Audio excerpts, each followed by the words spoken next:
Hello प्यारे बच्चों, स्वागत है आप सभी लोगों का हमारे इस YouTube चैनल में। तो देखो दोस्तों, हम लोगों ने चैप्टर नंबर 9 को स्टार्ट किया है, जिसमें हमारा फर्स्ट लेक्चर कंप्लीट हो चुका है।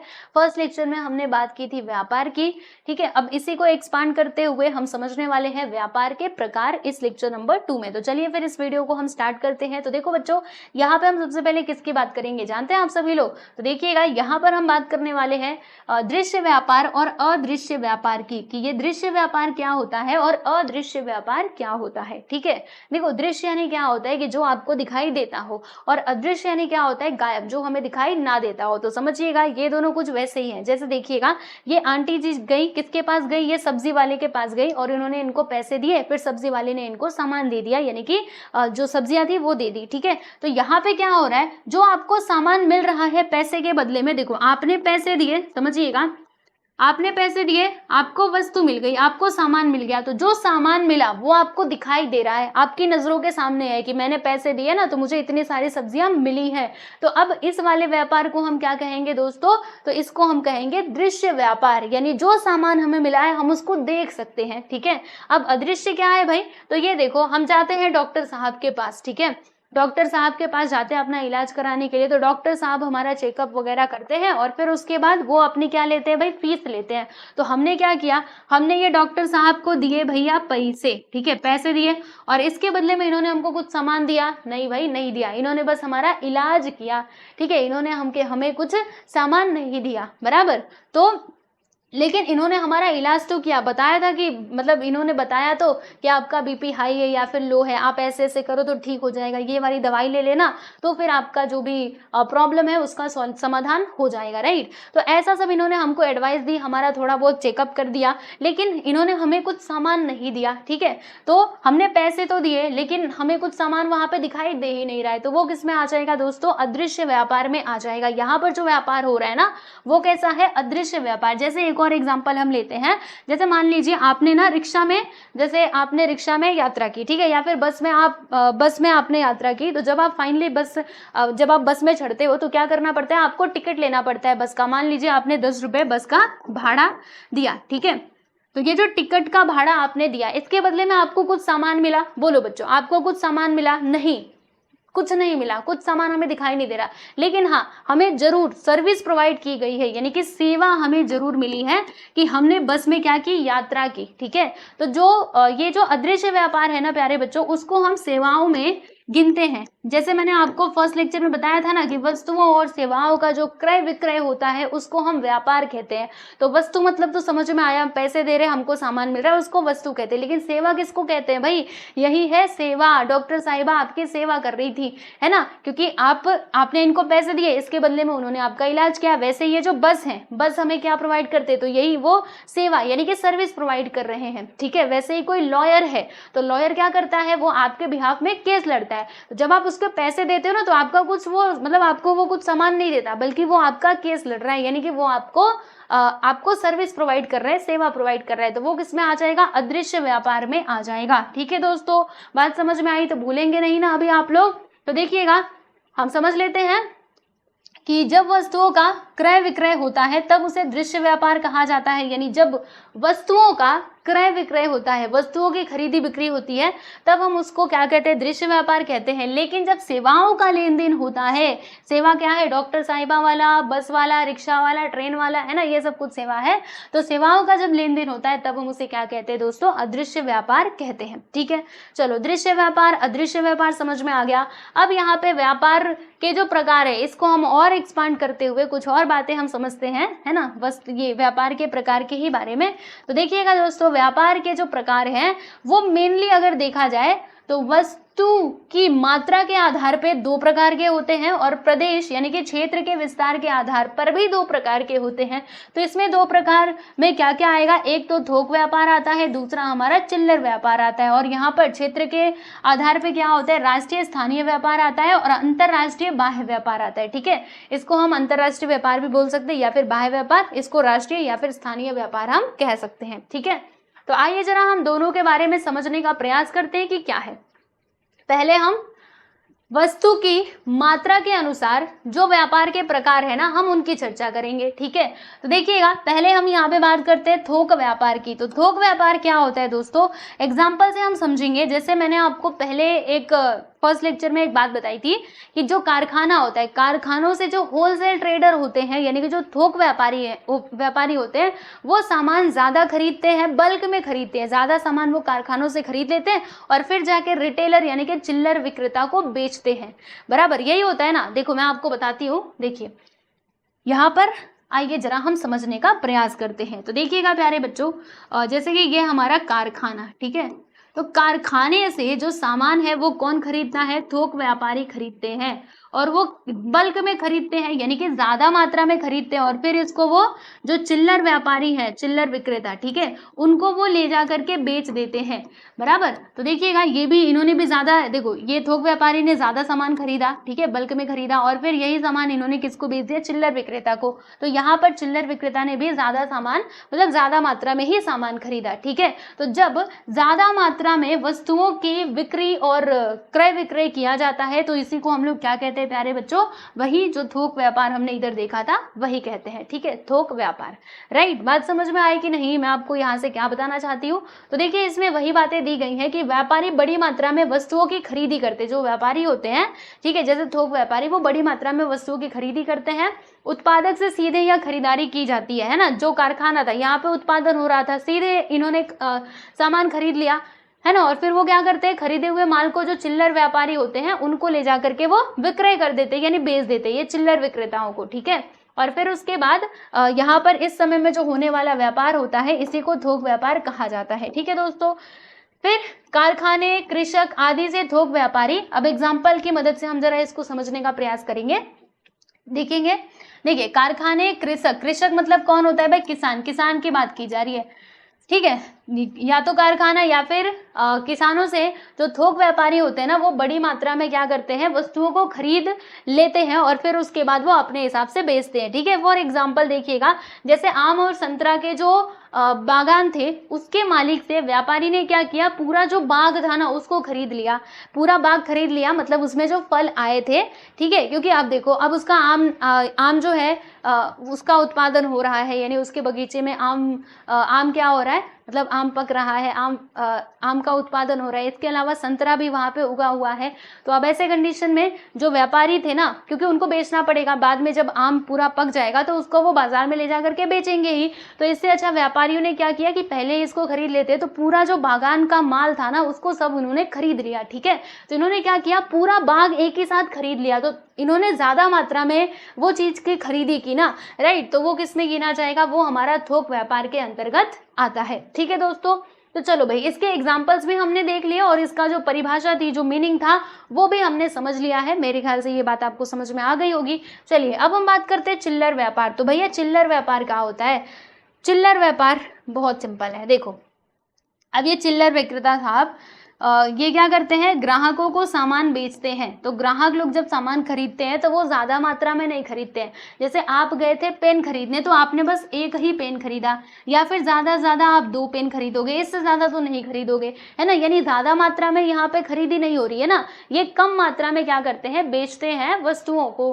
ठीक है दोस्तों, तो ये वाली जो विक्रेता, मतलब ये वाला जो व्यापार है ना, इसी को हम लोग क्या कहते हैं प्यारे बच्चों, चिल्लर व्यापार कहते हैं। ठीक है, तो आइए जरा समझ लेते हैं। तो बड़े थोक व्यापारी से माल खरीदकर, यानी जो हमारे चिल्लर व्यापारी होते हैं वो बड़े बड़े थोक व्यापारी से माल खरीद लेते हैं और फिर उसको बेचते हैं, किसको, उपभोक्ता यानी कि ग्राहक को, और इसे हम क्या कहते हैं दोस्तों, चिल्लर व्यापार कहते हैं। ठीक है, और इसमें वस्तुओं की मात्रा कैसी होती है भाई, कम होती है ना। चिल्लर विक्रय करने वाले दुकानदार, बागानी सब्जियों के विक्रेता एक्सेट्रा, जैसे ये चिल्लर विक्रय करने वाले दुकानदार साहब जो थे, ये देखो चिल्लर विक्रेता, और कौन, बागानी सब्जियों के विक्रेता। राइट, तो ये सब कुछ समझ में आया। तो देखो यहाँ पर हमने ये मात्रा के आधार पर देख लिया। अब हम विस्तार के आधार पर देखेंगे, क्षेत्र विस्तार के आधार पे। तो मेनली 2 टाइप इसमें आ जाते हैं।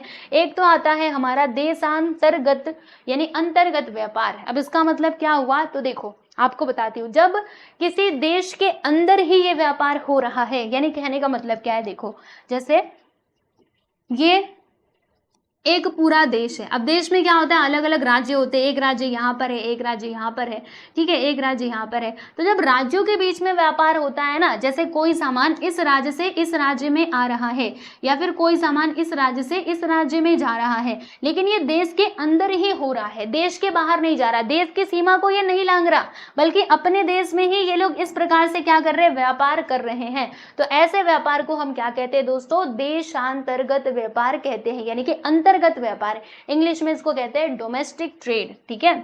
तो आइए जरा इसके बारे में हम चर्चा करें और समझने का प्रयास करते हैं इसको। तो एक ही देश में, समझिएगा, एक ही देश में विभिन्न प्रदेशों के बीच यह व्यापार होता है, एक ही देश में अलग अलग प्रदेशों के बीच में यह व्यापार होता है।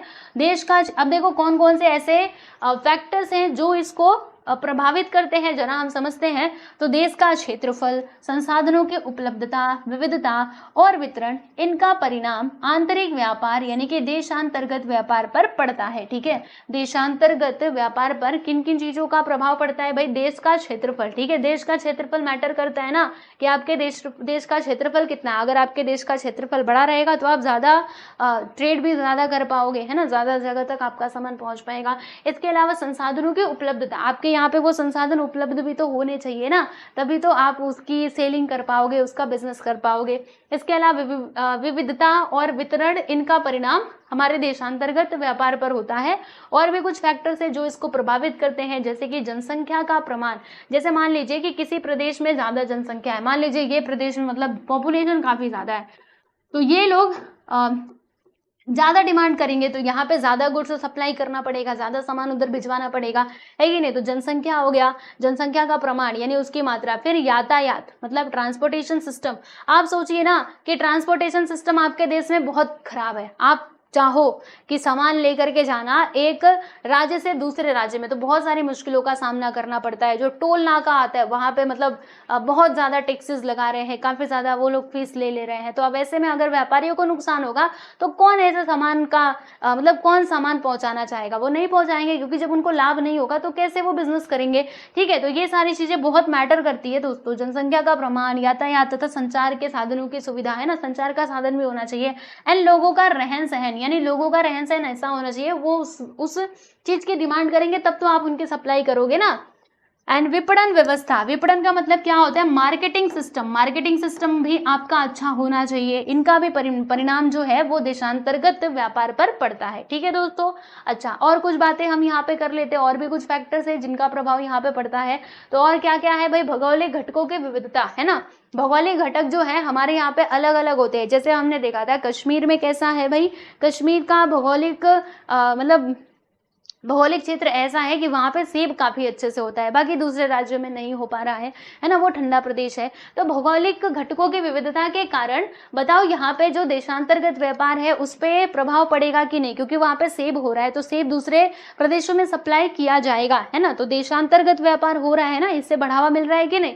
तो यहाँ पे वही सारी बातें हैं। और अत्यधिक जनसंख्या के कारण बड़ी मात्रा में अंतर्गत व्यापार होता है। जनसंख्या जब ज्यादा रहेगी तो लोग ज्यादा डिमांड करेंगे, ज्यादा डिमांड करेंगे तो उधर सामान ज्यादा सप्लाई करना पड़ेगा। अंतर्गत व्यापार का विकास देश के विकास पर निर्भर करता है, समझ में आया। यानी कि इन दोनों के बीच में ना पॉजिटिव रिलेशन होता है, धनात्मक संबंध होता है। किसके किसके बीच में भाई, आर्थिक विकास और अंतर्गत व्यापार के बीच में धनात्मक संबंध होता है। अगर आपका आर्थिक विकास समझो बहुत अच्छा है तो फिर आपका जो अंतर्गत व्यापार है उसमें भी वृद्धि आपको देखने के लिए मिलेगी, क्योंकि आपके यहाँ पे कम्युनिकेशन सिस्टम अच्छा होगा, ट्रांसपोर्टेशन यानी यातायात वाला सिस्टम अच्छा होगा, सब कुछ अगर अच्छा होगा तो व्यापार भी मस्त तरीके से होगा, बिना किसी प्रतिरोध के, बिना किसी रुकावट के। तो आर्थिक विकास अगर अधिक होगा तो व्यापार भी अधिक होगा, ये बात ध्यान रखिएगा। तो ये आपका होता है दोस्तों अंतर्गत व्यापार। अब हम बात करते हैं अंतरराष्ट्रीय व्यापार की। तो दोस्तों अंतरराष्ट्रीय व्यापार क्या होता है, तो नाम से समझिए, इंटरनेशनल ट्रेड, यानी कि जब हम क्या करते हैं, कंट्री टू कंट्री यहाँ पे व्यापार कर रहे हैं। जैसे भारत से कुछ सामान जा रहा है हमारे दूसरे देशों में, अमेरिका में, चाइना में, ठीक है, और वहाँ का सामान हमारे देश में आ रहा है, यानी हम देश के साथ क्या कर रहे हैं दोस्तों, यहाँ पर हम कर रहे हैं ट्रेड, राइट, व्यापार। तो वो क्या कहलाएगा, अंतरराष्ट्रीय व्यापार कहलाएगा। तो आइए जरा समझते हैं, एक देश से दूसरे देश के बीच होने वाले वस्तुओं एवं सेवाओं का विनिमय अंतरराष्ट्रीय व्यापार कहलाता है। जब हम वस्तुओं एवं सेवाओं का विनिमय एक देश से दूसरे देश के साथ करते हैं तो ये आपका अंतरराष्ट्रीय व्यापार के अंतर्गत आता है। देखिएगा, कुछ देशों में क्या होता है कि विशिष्ट वस्तुओं का अतिरिक्त उत्पादन होता है ना, और वह उत्पादन मांग करने वाले देशों में भेजा जाता है। जैसे जो हमारे कुवैत वगैरह देश है ना, वहां पर तेल का उत्पादन बहुत विपुल मात्रा में होता है, ज्यादा मात्रा में होता है। तो वो लोग क्या करते हैं, जहां पर तेल की कमी है, खनिज तेल की, वहां पर वो लोग सप्लाई करते हैं। तो यहाँ पे वही बात दी गई है कि कुछ देश ऐसे हैं जहाँ पे विशिष्ट चीजें जो हैं वो काफी ज्यादा निर्मित होती हैं, तो वो लोग जहां पर इसकी मांग की जाती है, जहां पर उसकी कमी होती है, वो लोग वहां पे उसको एक्सपोर्ट करते हैं। ठीक है, अब देखो, ये जो अंतरराष्ट्रीय व्यापार है ना प्यारे बच्चों, और यहीं से अंतरराष्ट्रीय व्यापार का भी प्रारंभ हुआ। ठीक है, उत्पादन मतलब यहीं से, जहाँ पे ज्यादा हो रही थी, फिर जिधर मांग हो रही थी उधर इन लोगों ने ट्रांसपोर्ट करना चालू किया, और इस प्रकार से जो अंतरराष्ट्रीय व्यापार है वो अस्तित्व में आया।